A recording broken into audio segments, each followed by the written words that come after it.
Welcome back. In our previous lesson, we covered foundational modals like have to. Today, we are tackling a specific set of verbs that often trap English learners, the rules surrounding must and its negative forms. Section A starts with our baseline.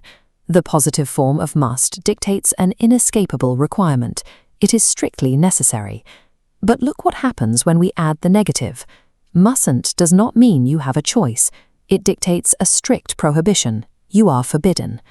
In English grammar, negating must does not cancel the initial obligation. Instead, it creates an entirely new opposite obligation to avoid doing something. This brings us to the friction point of the lesson. Section B introduces the word needn't. While need to and must operate as synonyms in the positive form, their negatives go in completely different directions. Needn't means an action is not necessary, but you can still do it if you want.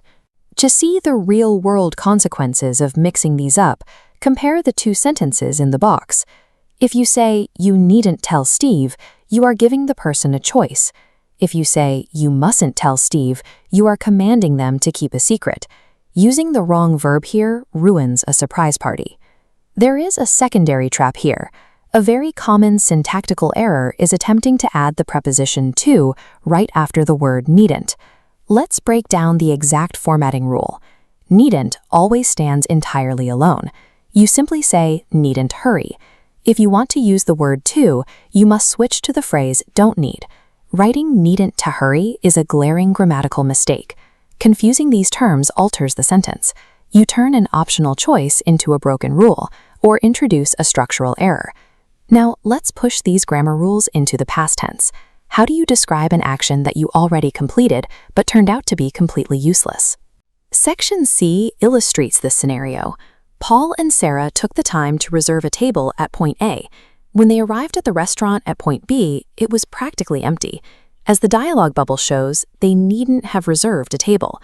They performed the action, but the effort was wasted. We have to contrast this with another past tense phrase. Panning down to section D, look at the rule comparing needn't have done with didn't need to do. This logic tree maps out the difference. On the left side, needn't have means you took the action and it proved useless. On the right side, didn't need to simply states the action was unnecessary. The focus here is entirely on the lack of necessity, making the question of whether you actually did it or not irrelevant. English requires these two distinct structural paths so you can accurately convey the difference between a frustrating waste of time and dodging a task entirely. Let's stop the passive instruction and test this. Looking at exercise 32.2 from the workbook, we have a series of sentences designed to check if you've overcome this semantic confusion. Focus on question 9 regarding what sort of house to buy. Pause the video right now, read the dialogue, and choose the correct modal verb to fill the second blank. The correct answer is needn't. The speaker is clarifying that a large house is not a strict requirement. They certainly aren't forbidden from buying one, they just have the option to buy something smaller. To select the correct modal verb, you must evaluate the underlying stakes.